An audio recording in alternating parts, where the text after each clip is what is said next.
Hey everyone, and welcome back to Today here on News and Views. I'm Derek, and we're going to be diving deep today into something that's been making a lot of headlines lately: student loan forgiveness. It's certainly been a hot topic. It has, especially Biden's recent move on it.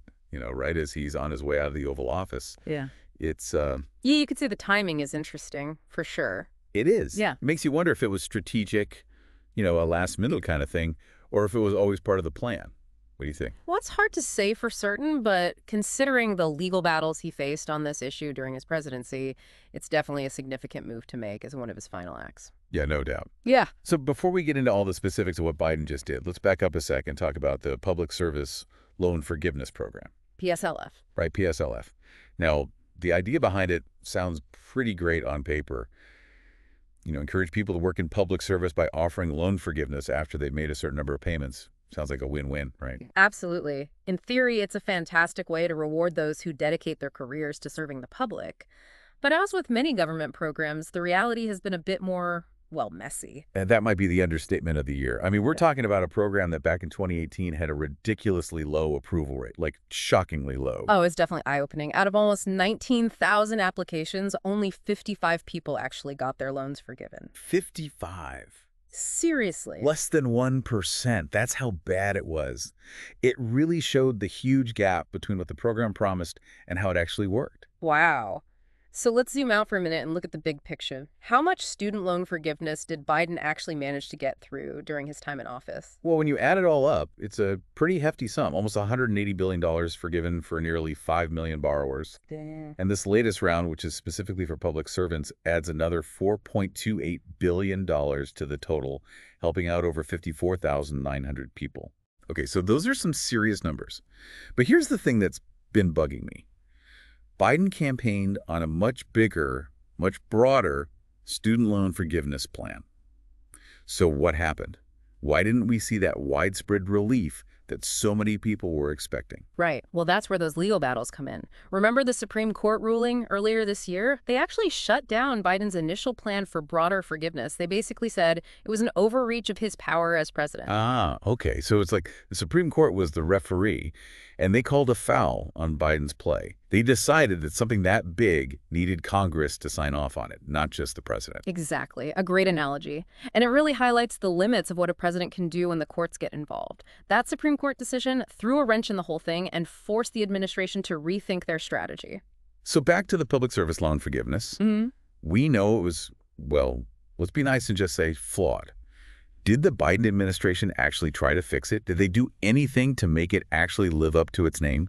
Well, they definitely tried to tackle some of the problems. One of the biggest things they did was the pandemic-era waiver. Remember that? Yeah, vaguely. It basically expanded who could qualify for PSLF. So for a while, a lot more public servants could apply for forgiveness, even if they wouldn't have met the requirements before. Okay, so it sounds like they were trying to make things right to some extent. But is that enough? Can you really fix a program that was so messed up just by tweaking it a little bit? Or does it need like a complete overhaul? That's the big question, isn't it? And it kind of brings up a bigger issue here. We're talking about billions and billions of dollars, millions of borrowers. I mean, the whole student loan debt situation, it's just mind-blowing. It really is. But it's easy to forget that behind all those numbers, there are real people, People with hopes and dreams and families. They're trying to build a life, but they've got this huge weight on their shoulders. That's a good point. It's easy to get caught up in the numbers and forget about the human side of things. Yeah. What kind of impact does that much debt have on people's lives, on their families, Right. on their ability to, get ahead? It's not just about the money. It's about their whole future. Exactly. And it makes you wonder if we as a society believe that education is a good thing, something that benefits everyone, shouldn't we be thinking differently about how we pay for it? Should it all be on the individual, or is there a way to spread that responsibility around a bit more? So what you're saying is, instead of thinking about student loans as just a personal burden, maybe we should think of them as a kind of investment. Because a more educated population is good for everyone. Right. It's an investment in our future workforce, our innovation, our overall well-being. But of course, that brings up the question of fairness. If we're going to talk about forgiveness, how do we make sure it's fair to everyone? Yeah, because there are definitely people out there who are thinking, hold on, I paid off my loans. Why should other people get a free pass? Absolutely. It's a valid concern. No one wants to feel like the system is rigged against them, like they followed the rules, and now someone else is getting an unfair advantage. Right. So are there any ideas out there for making forgiveness more equitable, for making it fair? Well, one idea that's been gaining traction is something called income-based forgiveness. Okay, and what's that? Basically, the amount of debt that gets forgiven depends on how much money you make. So the people Ooh. who are really struggling to pay back their loans because of their income, they get the most help. Okay, that does sound more fair at first glance. Someone who's making a good living is obviously in a much better position to pay off their loans than someone who's barely scraping by. No. But how do you even measure that fairly? I mean, the cost of living is different everywhere. People have different family situations, different career choices. Right. You've hit the nail on the head. It's incredibly complicated. Yeah. How do you account for someone who chose a job that's really important, like a teacher or a social worker, but doesn't pay a lot? Or someone who lives in a super expensive city versus someone in a rural area? It's a huge puzzle with so many pieces. It is. And on top of all that, there's the mental and emotional impact of all this debt. I've read studies about how student loan debt can lead to anxiety and stress. It can even make people put off big life decisions like getting married or buying a house. It's like this constant weight dragging them down. It's a huge problem, and it affects everything. Think about the economic side of it. When a big chunk of your paycheck is going towards loan payments, that's money you're not spending on other things, money that could be helping the economy grow. So you're saying that dealing with student loan debt isn't just about fairness or about helping individuals, it's also about the health of our economy. Exactly. When so many people are burdened by debt, it holds everyone back. Think about it. If people were free from that burden, they could be starting businesses, buying homes, contributing more to their communities. It's a win-win for everyone. Okay, so we've talked about the challenges, the need for fairness, the potential benefits of forgiveness. Where do we go from here? What are some actual things we can do to tackle this problem? Well, there's no easy answer, that's for sure. It's going to take a multi-pronged approach. One key thing is making college more affordable in the first place. Makes sense. That means things like giving more money to public universities, expanding financial aid programs that are based on need, and finding ways to control those skyrocketing tuition costs. Right, because prevention is always better than cure. But what about the people who are already stuck with tons of debt? We can't just forget about them. Of course not.